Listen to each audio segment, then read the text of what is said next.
Me gustaría que te presentes como persona, como profesional y nos cuentes cuál es el rol que desempeñás en el Instituto Popular de Cultura de Cali. Mi nombre es William Rodríguez Sánchez, soy licenciado en Educación, Biología y Química, con especialidad en Química, una maestría en Educación Popular, maestro desde hace 20 años con el Magisterio Oficial de Colombia y con la Universidad del Valle, y desde hace 2 años y medio casi, director administrativo general del Instituto Popular de Cultura. ¿Cuál es el trabajo que realiza el Instituto Popular de Cultura? Bien, el Instituto Popular de Cultura es una institución de educación para el trabajo y el desarrollo humano que tiene como misión, por un lado, garantizar el acceso al arte y la cultura de los sectores populares, es decir, los sectores menos favorecidos, y por otro lado tiene como misión también fomentar y preservar el patrimonio artístico cultural popular. En ese sentido está organizado a partir de 4 escuelas: la Escuela de Artes Plásticas, la Escuela de Música, la Escuela de Danzas y la Escuela de Teatro.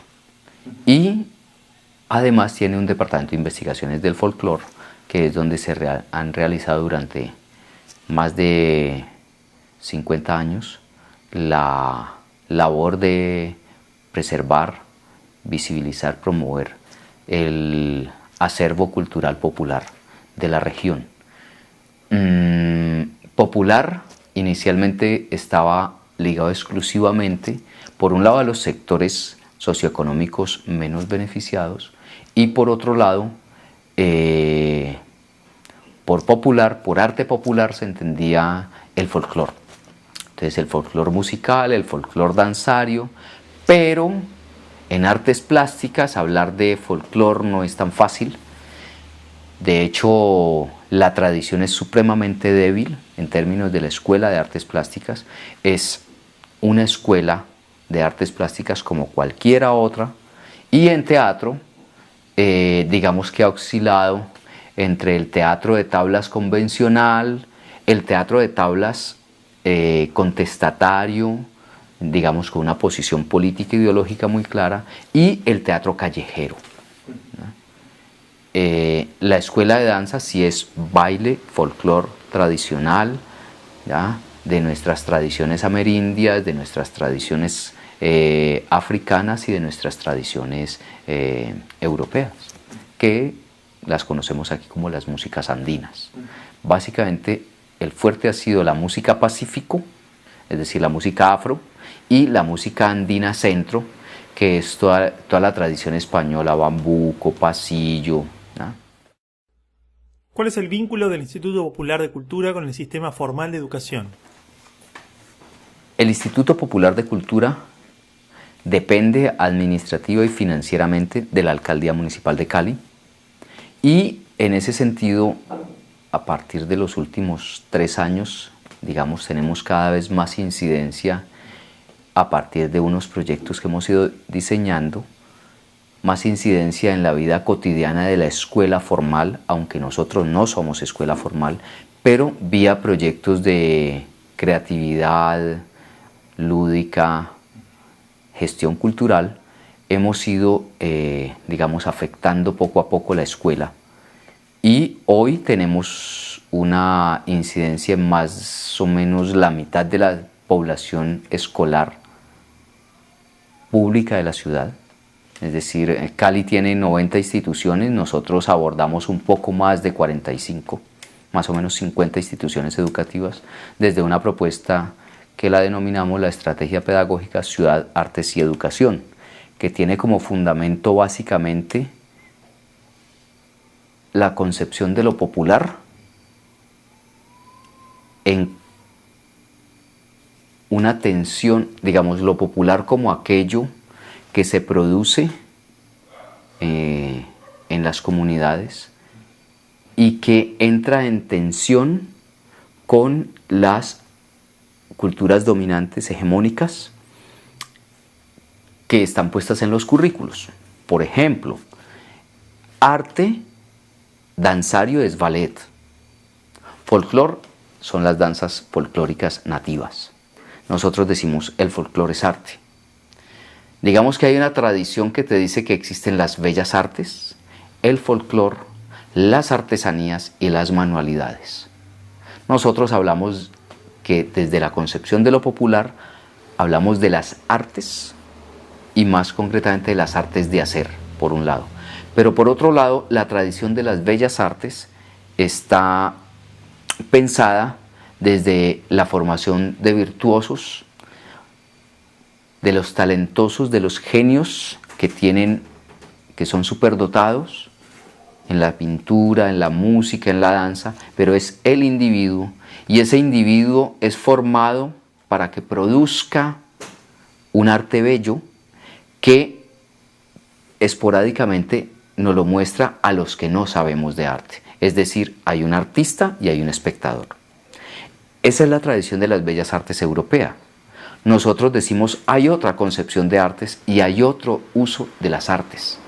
En nuestras tradiciones amerindias, en nuestras tradiciones afrocolombianas, encontramos que las artes no son, primero, individuales, segundo, no son un problema de virtuosismos, y tercero, son colectivas. ¿Y para qué se hacen? Se hacen para transmitir la cultura y por esa vía construir comunidad. Entonces, si nosotros vemos a una comunidad afro o a una comunidad indígena danzando, ellos no están preguntándose por si están haciendo un buen uso del escenario, no están preguntándose por la planimetría, no están preguntándose por la sincronización de los pasos, no, ellos están danzando en un ritual para hablar con los dioses, para encontrarse entre ellos, para construir el mito a partir de ese ritual y poder transmitir cultura. Entonces, las artes están allí puestas en la lógica de construcción de comunidad de sentido, no en términos de lo que hoy llamaríamos las industrias culturales, que es la derivación de las bellas artes. Entonces, allí estamos parados nosotros en las artes populares. Ese es un primer elemento. Un segundo elemento tiene que ver con la noción de conflicto. El conflicto no es el problema. El conflicto no es lo que nos hace daño. Lo que nos hace daño es cómo asumimos el conflicto y las formas, las maneras de enfrentarlo. Si yo asumo que el conflicto es un problema, quiero eliminar el problema. Y entonces, si mi problema es contigo, si mi problema es con el otro, te elimino simbólica o físicamente. Si el problema es que, si la concepción es que el conflicto es un problema de negociación, entonces yo siempre trato de sacar ventaja de las condiciones de la relación que tengo contigo para ganar en la negociación. Como cualquier transacción, yo trato de ganar más. Pero si el conflicto es entendido como propio de nuestra condición de sujetos sociales, de ser humano, podríamos decir, por ejemplo, que el primer conflicto es con uno mismo, en términos de el deseo, de la posibilidad y de nuestro marco normativo.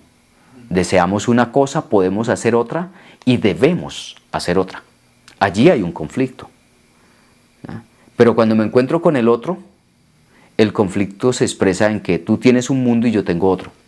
Y entonces, ¿cómo hacemos para que esas dos formas de ver, ser y hacer, el mundo y la vida, tengan posibilidad de ser, no cuál se impone sobre la otra? En ese sentido el conflicto es motor, en ese sentido el conflicto se moviliza.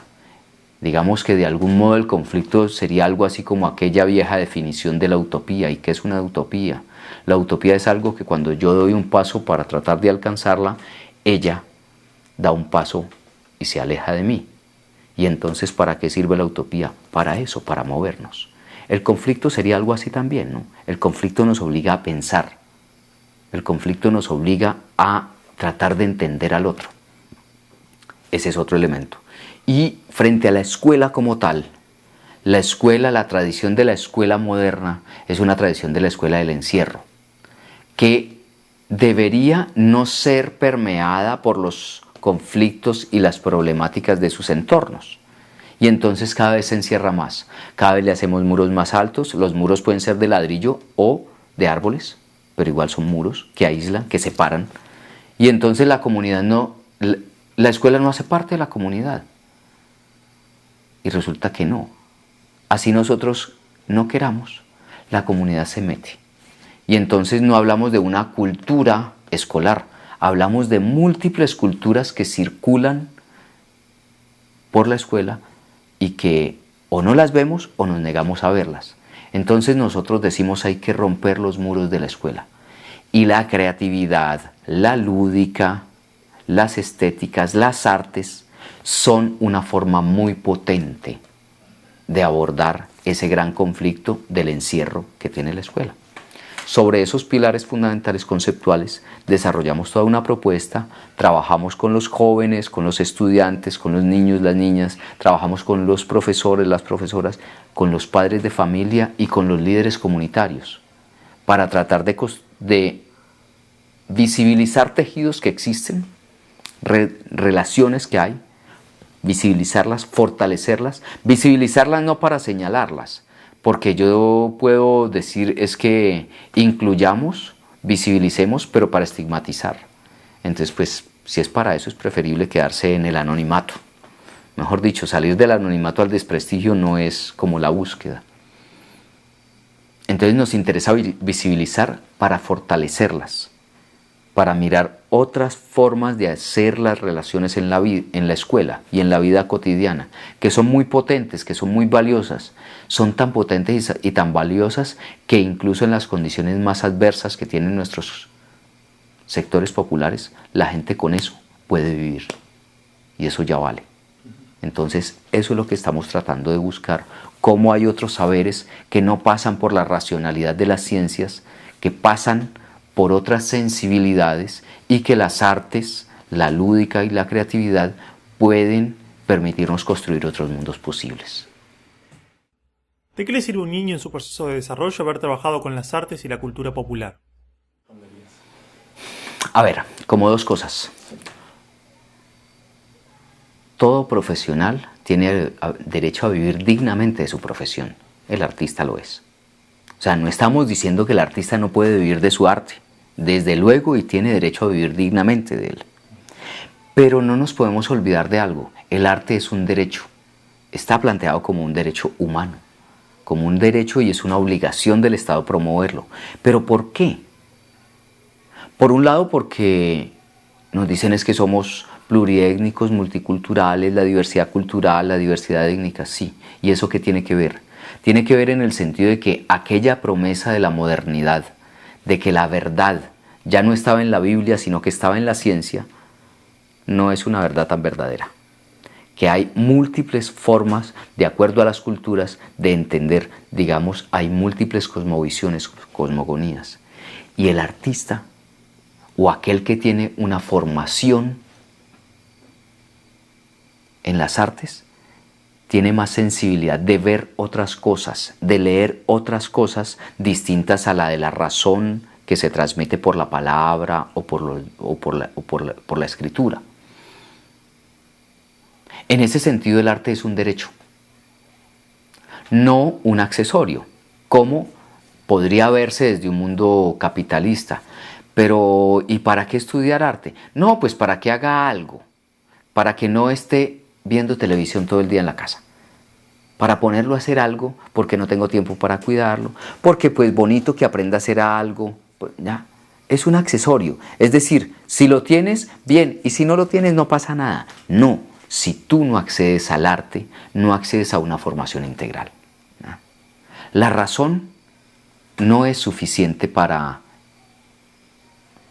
comprender la complejidad del mundo.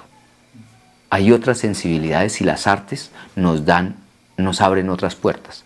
Entonces, en ese orden de ideas, no podemos mirar la relación con las artes solamente en términos de la relación costo-beneficio, en lo económico. Hay que mirarlo en términos de lo que diría la tradición de Humberto Maturana, cómo construir humanidad. O como lo diría incluso el español, el filósofo, el de Ética para Amador. Nacemos humanos, pero tenemos la obligación de serlos, y para eso es la educación, para ser cada vez más humanos. Pero la razón no es lo único que nos hace humanos. ¿Ah? Es una parte necesaria, fundamental, pero no es lo único. ¿Ah? Igual las artes no lo son todo, pero son necesarios. Por eso son un derecho, porque son necesarios para poder ser. ¿Ah? Entonces nosotros no estamos buscando formar miles de artistas en las escuelas. Buscamos garantizar el acceso a las artes como un derecho para ser más humanos. Yo no sé si mejores personas o no. Habría que preguntar en cada cultura qué es ser buena persona o mejor persona. Pero sí que tengan la capacidad de entender otros mundos posibles. Entender al otro, porque de pronto no hablamos el mismo idioma, pero el cuerpo por la danza nos puede conectar, ¿no? Y nos puede mostrar nuestra diversidad. Entonces, por ejemplo, por la danza, yo entiendo que la noción del cuerpo en las tradiciones africanas es una muy distinta a la noción del cuerpo que tenemos en las tradiciones europeas, o muy distinta a la que tenemos en nuestras tradiciones amerindias.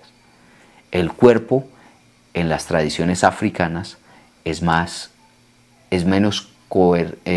moralizado, es más libre. ¿Ya? Por eso las danzas de tradición africana, las danzas negras, son mucho más eróticas que las danzas europeas o las danzas amerindias. Y entonces, si yo entiendo la danza, puedo entender al otro. Y no voy a decir, es que mire cómo bailan, cómo son de vulgares. Si yo entiendo qué es la danza en la tradición africana. No se trata de que yo me vuelva un bailarín de danza africana. Que yo pueda entender por qué la danza africana es como es. Para eso son las artes. Entonces no es mirarla solamente en la relación costo-beneficio. Pues porque si fuera por la relación costo-beneficio, por lo demás, el capitalismo nos enseñó que por las vías legales o por las vías ilegales accedemos más rápido al capital que por la escuela. ¿No? Tú eres un buen comerciante y no necesitas pasar por la escuela. Eres un excelente comerciante y tienes mucho dinero. Entonces, aquella idea que nos vendieron en la escuela de que estudie para que tenga algo y sea alguien en la vida, la idea de estudie para que ascienda, la idea de la educación como la única vía de ascenso socioeconómico, no es tan cierta, ¿no? Entonces un poco es que ahí le estamos apostando, ¿no? En un momento hablaste sobre el aprender a través del hacer. ¿Qué tan importante es este hacer en cualquier proceso de aprendizaje? Mi abuela me decía, mi hijo, nadie aprende con la experiencia ajena. Uno tiene que tener sus propias experiencias. Por más de que nos enseñen la ecuación cuadrática, nosotros no la podemos comprender si no es a través de una experiencia que nos dimensione qué es una ecuación cuadrática. No se trata de que todo tenga un uso útil, concreto, directo en la vida cotidiana. No. Pero la experiencia, yo me atrevería a ser un poco radical. No hemos encontrado una forma distinta de aprender a aquella que se tiene por la vía de la experiencia.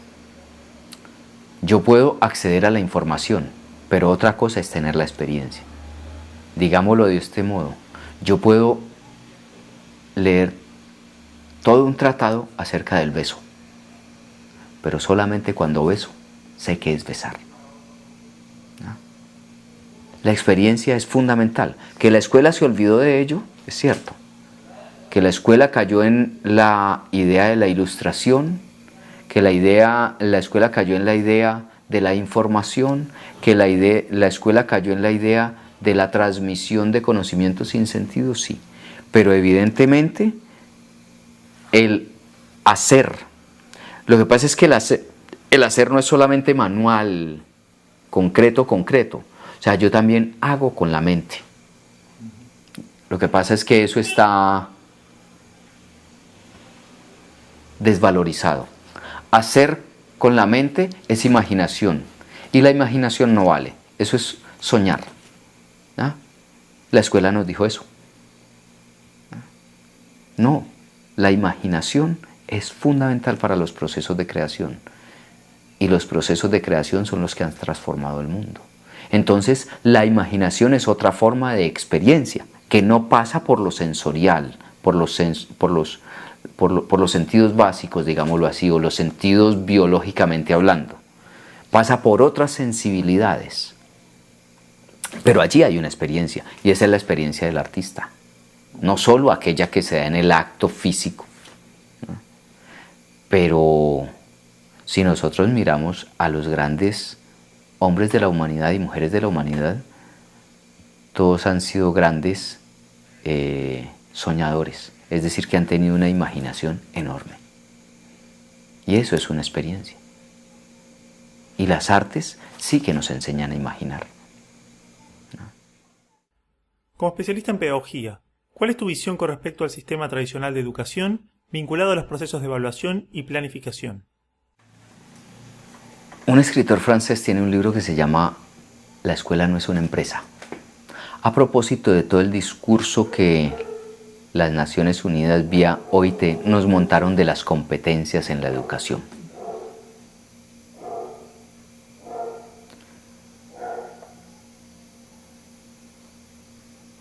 A partir del finales del siglo XIX y principios del siglo XX, que nace, digamos, la psicología como una disciplina, empezamos a medir.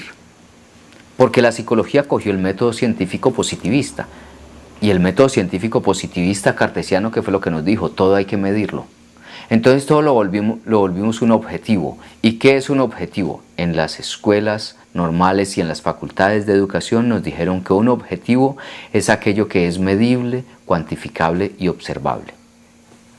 Entonces empezamos a buscar la regla que nos permita medir los objetivos. Y eso se llamaron calificaciones, ya sea una A, un 1, un 5, una C, ¿ah? Una carita feliz, una carita triste, ¿ah?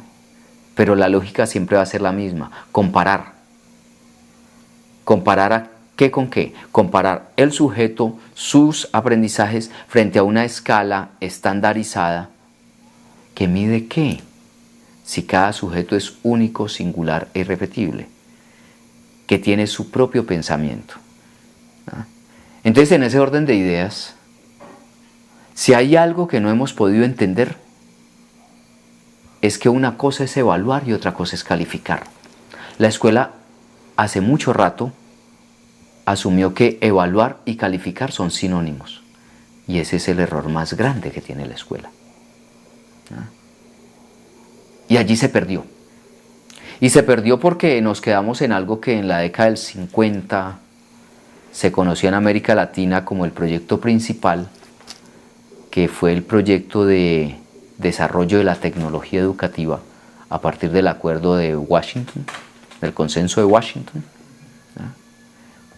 Y entonces nos metimos en eso de la tecnología educativa, los objetivos, las calificaciones, entonces todo era igual. No importaba si estabas en un pueblo que queda en el Nevado o en el litoral pacífico. Aquí hubo un programa muy bello que se llamó Escuela Nueva. Y fue tan bueno, o era tan bueno, que la Federación Nacional de Cafeteros lo financió en la parte de la producción de los módulos, las cartillas. Pues bien, el gobierno colombiano cogió esas cartillas y las repartió por todo el país. Un día llegué yo a Juanchaco, una isla del mar Pacífico que queda a 40 minutos de Buenaventura. Obviamente allá no hay café, allá se toma café, pero no hay café. Resulta que las cartillas de Escuela Nueva tenían el principio de la pedagogía activa de la Escuela Nueva de que había que educar teniendo en cuenta los contextos para poder trabajar la experiencia. Bien, estas cartillas estaban todas hechas alrededor de la cultura del café. Entonces te decían, si tú encuentras una mata de café caturro y el niño del Pacífico dice, ¿qué es café caturro? ¿Cómo es una mata de café caturro? Yo no sé qué es una mata de café. Yo sé que es un pescado, yo sé que es un marisco, yo sé que es una subida, una bajada de la mar. Yo sé qué es navegar, pero yo no tengo ni idea de qué es cultivar en pendiente. Yo no conozco la pendiente, yo no conozco la loma, yo vivo en la playa. Pero como había que estandarizar todo para poder calificar, medir y decir quién estaba mejor o peor, no pudimos evaluar y nos tiramos un gran problema, un gran programa, porque confundimos calificar con evaluar, porque nos paramos en el lugar de que todos somos iguales. Somos iguales como individuos en tanto biológicamente somos una especie, pero social y culturalmente somos diferentes. Y eso no lo ha podido entender la escuela. Claro, hay muchas experiencias que están buscando, que están indagando, que están investigando allí, pero las políticas de Estado hoy, que están determinadas por la economía, están paradas en el lugar de algo que hoy llamaríamos una reingeniería de la tecnología educativa de la década del 50 y 60. En esa época hablábamos de objetivos, hoy hablamos de competencias. ¿Ya? En esa época hablábamos de objetivos planeados y objetivos alcanzados. Hoy hablamos de competencias y desempeños, pero la lógica es la misma. ¿Qué sabe hacer usted? Y miremos a ver si lo que usted sabe hacer lo hace mejor que el otro, o lo hace peor que el otro, o lo hace mejor que la media, o lo hace peor que la media. Entonces, mira que volvimos a caer en lo mismo. La calificación, es decir, cómo estoy en la escala valorativa, se confundió con el proceso de evaluación. El día que entendamos esa diferencia, vamos a dar un salto cualitativo de verdad en la escuela. ¿Cuál es la importancia de todo el desarrollo emocional en educación?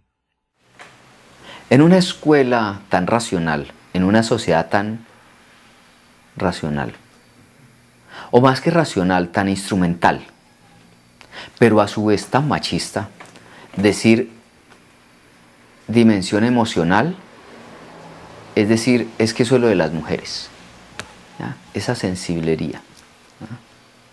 Entonces hay una estigmatización, lo emocional es lo sensible es lo de las mujeres, por lo tanto es el lloriqueo, es la queja. No, lo emocional es la capacidad de desarrollar otras sensibilidades. ¿Ya? Lo emocional pasa por sorprenderse con el otro, sin encontrar una razón, ¿ya? Sin tener una explicación lógico-matemática. ¿Ya? Yo me sorprendo de ver algo, yo me sorprendo de ver cómo un frijol germina, o me sorprendo de ver cómo un ave vuela por primera vez, o me sorprendo de ver cómo un niño dice su primera palabra, o me sorprendo de ver cómo es un primer beso. Pero también debo sorprenderme al ver cómo un niño es maltratado. Este mundo está tan perdido que hacemos marchas para salvar las ballenas, y eso está bien. Pero no hacemos marchas por todos los niños que son asesinados en Ruanda, o aquí en Cali, o en Medellín, o en Buenos Aires, o por aquellos que se mueren de hambre. Eso es lo emocional, esa capacidad de sorprendernos, de sentir al otro, de sentir por el otro, de dejarnos sorprender. Como te digo, desafortunadamente eso en la sociedad y en la escuela está muy estigmatizados. Somos una sociedad machista. En ese sentido, claro, lo emocional en las propuestas, digamos, alternativas de hoy es central, y por eso las artes en la mayoría de las propuestas de pedagogías alternativas son fundamentales. Yo podría atreverme a decir que más del 90% de las propuestas de educación alternativa que hay en este país están, digamos, se paran en el lugar de que las artes son fundamentales, necesarias para la formación de un ser humano más humano, ¿no? Y es esa dimensión de lo emocional, esa dimensión de lo racional, esa dimensión de lo valorativo, es decir, las múltiples dimensiones del ser humano, no solamente la racionalidad de la escuela moderna, ¿no? ¿Cuál es tu visión acerca de las pedagogías alternativas?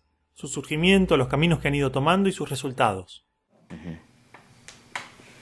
A ver, digamos que todos empezamos peleando con el sistema, con la escuela formal, tradicional, que digamos en la pedagogía se le conoce como la pedagogía tradicional o católica o escolástica. Todos empezamos peleando con esa escuela que está organizada por filas, que está organizada por jerarquías, que es la escuela del encierro. Entonces allí se empieza a pelear y se empiezan a encontrar nuevas formas que, por ejemplo, aquí en Colombia, aunque uno podría atreverse a decir que en América Latina, están relacionadas con ese movimiento que se dio a finales del siglo XIX en Europa, que fue la escuela nueva y la pedagogía activa, que fueron desarrollándose y que fueron encontrando en otras tradiciones culturales una serie de prácticas formativas muy interesantes. Entonces uno encuentra, por ejemplo, mucho de tradiciones orientales, uno encuentra mucho de tradiciones amerindias. Por ejemplo, la relación con la tierra, con la naturaleza, está muy ligada a nuestras tradiciones ancestrales, indígenas o amerindias, como las quieran llamar, ¿no? La concepción del cuerpo está muy permeada también, por ejemplo, por las tradiciones orientales. Pero empiezan a construirse una serie de discursos muy interesantes alrededor de la formación integral, holística del ser humano. Yo diría que todas tienen un punto de partida, pero que desafortunadamente se cae en un lugar muy complicado. A mí como profesor, mucha gente me pregunta, amigos, amigas, ¿cuál es la mejor escuela? ¿Cuál es el mejor modelo? Y yo simplemente les digo, mire, donde hay amor, hay respeto, y donde hay respeto, hay la posibilidad de crear, porque hay diálogo. Entonces, una institución donde se pueda realmente amar al otro. Y amar quiere decir aceptarlo en su diferencia. Donde hay amor, hay respeto. Muchas de estas propuestas pedagógicas iniciaron allí y desde allí construyeron una discursividad muy coherente. Pero a mi modo de ver cometieron el error que es muy común en nosotros los seres humanos. Creyeron que habían encontrado la verdad. Entonces ellos son no solamente la alternativa, sino además la vanguardia. Por lo tanto, todos los demás tienen que hacer lo que ellos hacen, ¿no? Entonces, en ese sentido, se volvieron dogmáticos, no aceptan crítica, no aceptan que hay equivocaciones. Dicen, sí, nos falta todavía, pero nadie tiene lo que nosotros tenemos. Pero además se vuelven celosos. Y te dicen una parte, pero no todo. Y es más, la parte que te dicen es la parte bonita, no la parte de las dificultades, de los errores, de las equivocaciones, porque se volvieron dogmáticos. Pero de todas formas, la riqueza pedagógica que tiene América Latina hoy, y ahí sí ya hablo como un estudioso de la pedagogía, no como pedagogo, todavía no lo soy, pero sí como un estudioso de la pedagogía, la riqueza pedagógica latinoamericana es enorme. De hecho, hoy en lo que se llamarían las tradiciones de los modelos pedagógicos, algo que conocemos como las pedagogías críticas, tienen su mayor desarrollo en América Latina, ¿no? Por ejemplo, Enrique Dussel, ¿no? Por ejemplo, bueno, toda la tradición de Freire, aquí en Colombia toda la tradición de Falsborda, de los Zavala, ¿no? Todo el movimiento pedagógico, en México y Centroamérica toda la tradición que instauró Iván Illich, todo esto producto, entre otras, de esa gran diversidad, de ese crisol cultural que es América Latina. porque América Latina es ante todo eso. Entonces, como nosotros nos tocó que aprender a la brava de que somos diversos, allí eso nos obligó a que pensáramos la educación de múltiples maneras y sobre todo que en mayor o menor medida generáramos unas resistencias a esos modelos tradicionales que nos habían llegado vía conquista de Europa, vía Iglesia Católica. Y en ese sentido América Latina tiene una riqueza enorme en términos pedagógicos. Lo que pasa es que me atrevería a decir que los gobiernos, que los estados americanos todavía nos tienen aislados, ¿no? Entonces no fluye de la manera como debería fluir. Un libro en Argentina de pedagogía puede costar alrededor de ¿qué? ¿$20? Sí, como mucho. Bien, aquí puede costar alrededor de $100, ¿no? La industria cultural del libro genera. Entonces, claro, si tú vas a comprar, por ejemplo, un libro de Enrique Dussel, como profesor que acabas de egresar, te ganas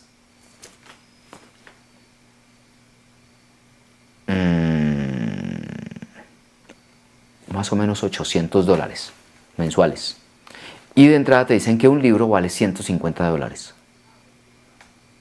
¿Cómo accedes al libro? ¿Cómo accedes a la información de esos otros modelos pedagógicos? Allí hay un problema. O sea, no nos podemos comunicar fácilmente, ¿no? O sea, una de las cosas que tenemos que hacer en América Latina alrededor de la pedagogía para encontrar esa gran riqueza es precisamente eso: buscar modos de comunicar lo que hacemos, que estén por fuera de los circuitos de las industrias, en este caso de las industrias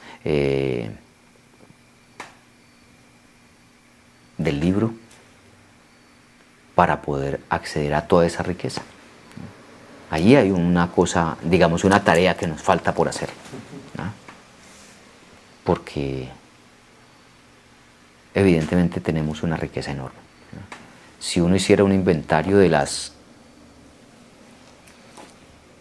innovaciones pedagógicas o propuestas pedagógicas alternativas en este país, encontraría, en esta ciudad nomás, en esta ciudad encuentras muchísimo, pero muchísimo, muchísimo, muchísimo, muy interesantes, e incluso muchas de ellas complementarias, sin decir que al juntarlas a todas vamos a tener la verdad sobre la educación y la pedagogía, ¿no? Porque eso todos los días cambia, ¿vale? ¿Qué le dirías a un joven maestro que está comenzando su trayecto en la educación, que observa que hay un problema y no sabe por dónde comenzar? Yo le diría dos cosas. Primero, que se salga de la trampa que nos pusieron a los adultos. Yo lo digo de esta manera: el niño pregunta, el niño es pregunta, el joven se pregunta, el abuelo nos lleva a la pregunta. Y a nosotros los adultos nos toca dar las respuestas. Y si somos maestros, más obligados a dar respuestas debemos estar, ¿no? Esa es la gran trampa que nos pusieron a nosotros los profesores, que tenemos que tener las respuestas, ¿no? Entonces yo le diría, salgas, no se deje atrapar de la trampa. Y lo segundo es que nuestra tradición católica nos puso en el lugar de la vocación, y de la vocación al mártir hay un trecho muy corto, y del mártir al frustrado es más cortico todavía, ¿no? Pero todo eso se hace solo. A nosotros nos dijeron que solitos teníamos que resolverlos. Claro, usted, profesor, métase a un aula de clase solo, con 40, con 50 estudiantes y resuelva usted solo. No, la tarea de la educación es tan compleja que uno solo no lo puede hacer. Esto es un trabajo en equipo. Entonces yo lo otro que le diría es, sálgase de la trampa de que usted solo puede hacerlo, porque si no va a terminar flaco, cansado, ojeroso, calvo y frustrado. Va a terminar mal, porque solo no lo puede hacer. Claro, es un mundo muy pesado para que uno solo lo haga. Es más, la escuela, así trabajara en colectivo, tampoco lo puede hacer. El problema de la educación es el problema de la sociedad. Y allí nuestras tradiciones amerindias y africanas nos lo enseñaron de mejor manera. Lo tienen más claro que nosotros. Aquí en Colombia nosotros hablamos del PEI, Proyecto Educativo Institucional. La institución solita allá, ella en su experticia define cuál es el proyecto educativo y pedagógico a seguir. Nuestras comunidades dicen no, nosotros a eso no le jalamos.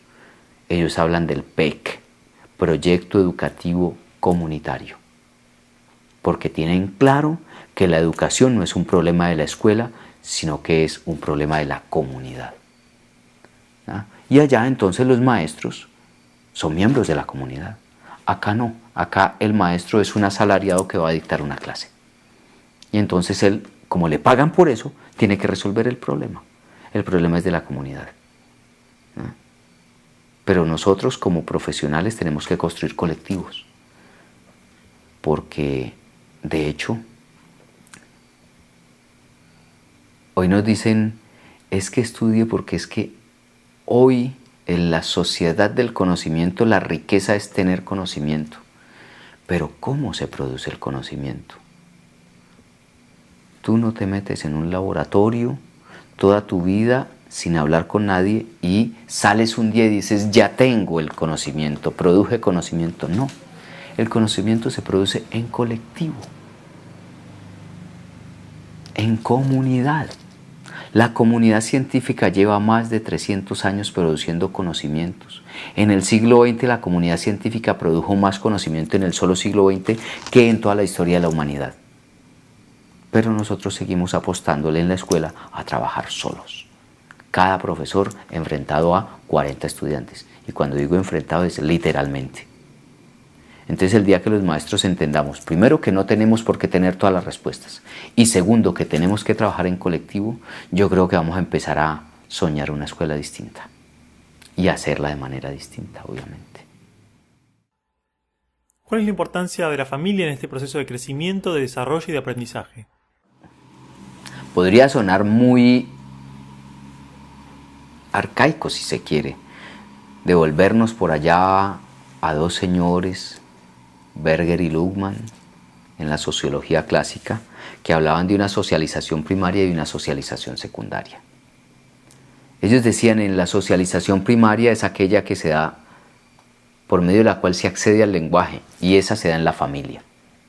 ¿Bien? La familia en ese sentido se vuelve fundamental en la construcción de un entramado de valores, pero sobre todo de afectos. ¿No? En ese sentido, digamos que la familia es la gran red de soporte del ser humano, ¿no?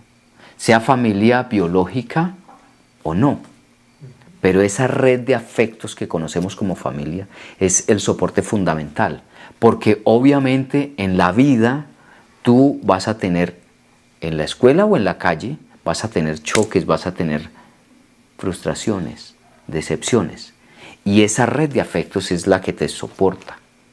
Pero además esa red de afectos es la que te puede, digamos,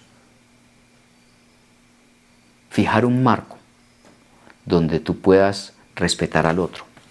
Si estamos en una familia donde esa red de afectos es supremamente débil, los niveles de agresión son muy altos, de violencia, el chico va a ser un chico probablemente muy violento.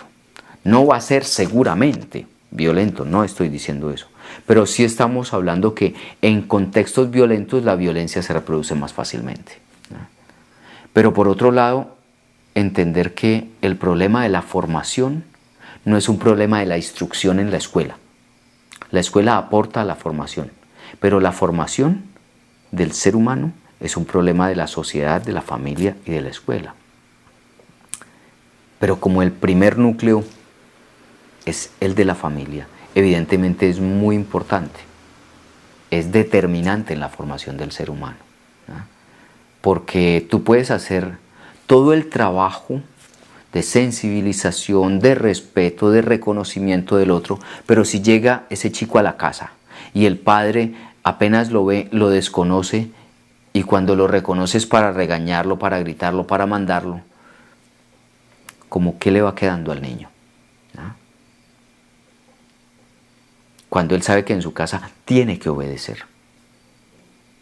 Que es más, en su casa no hay derechos del niño, porque a su papá le importa un carajo quitarse un zapato, quitarse la correa o coger un palo y molerte a palo. Entonces él sabe que él no va a competir con eso. Es un asunto de supervivencia. O por otro lado, es el vacío absoluto. Nunca están. El chico sale de la escuela, del colegio, y llega y es recibido por la empleada del servicio o el televisor. Y entonces el día que la escuela no abre, el padre ese día se preocupa por su hijo, porque no tiene dónde ir a dejar su hijo. La escuela entonces no es ni siquiera el lugar de formación, es la gran guardería, o como lo llamo yo, un gran parqueadero de niños. Porque la familia se olvidó de cuál es su lugar. Podemos hacerle muchas críticas a la familia como institución, como estructura nuclear de la sociedad, pero evidentemente es fundamental. Que tenemos que cambiar la familia también es cierto. Si queremos mejorar la educación, tenemos que afectar la familia también. Para terminar, ¿cómo describirías la escuela del mañana? No la escuela perfecta, sino cómo te gustaría a vos que fuese la escuela dentro de algunas generaciones. Digamos que sería la escuela inclusiva. Claro, es un reto. Primero no estaría encerrada, pero sería un lugar de encuentro, un territorio de encuentro. Sería un reto delicioso para el pensamiento. Encontrarte tú un grupo donde haya indígenas, afros, mestizos, superdotados, subdotados como los llaman, o digamos lo que hoy se conoce como poblaciones diferentes, Down, Klinefelter, autismo, ciego o baja visión, sordo o baja audición, y poder tener un equipo de profesionales que te permitan interactuar con todos ellos en su diferencia y poder promover todo el potencial que cada uno tiene. Porque, por ejemplo, decimos es que ¿qué tiene que hacer un autista en la escuela? Sí, claro, un autista no va a aprender lógica matemática, como la podríamos aprender tú y yo, pero un autista tiene una sensibilidad tal que puede ser un gran artista. Y la escuela le sirve de espacio de socialización, de encuentro con ese otro diferente. ¿Ya? Entonces digamos que esa escuela inclusiva implica que nos encontremos en la mayor cantidad de diferencias posibles y que en colectivo todos potenciemos las fortalezas que cada uno tiene, generemos las condiciones de posibilidad para que las exploten al máximo. Digamos que esa sería como una educación, no una escuela, sino una educación del mañana, porque cada vez se rompen más las fronteras de la escuela, a pesar de la escuela. Cada vez la sociedad, la comunidad, con todo, sus problemas, sus riquezas, se mete a la escuela, a pesar de que la escuela cada vez pone más muros.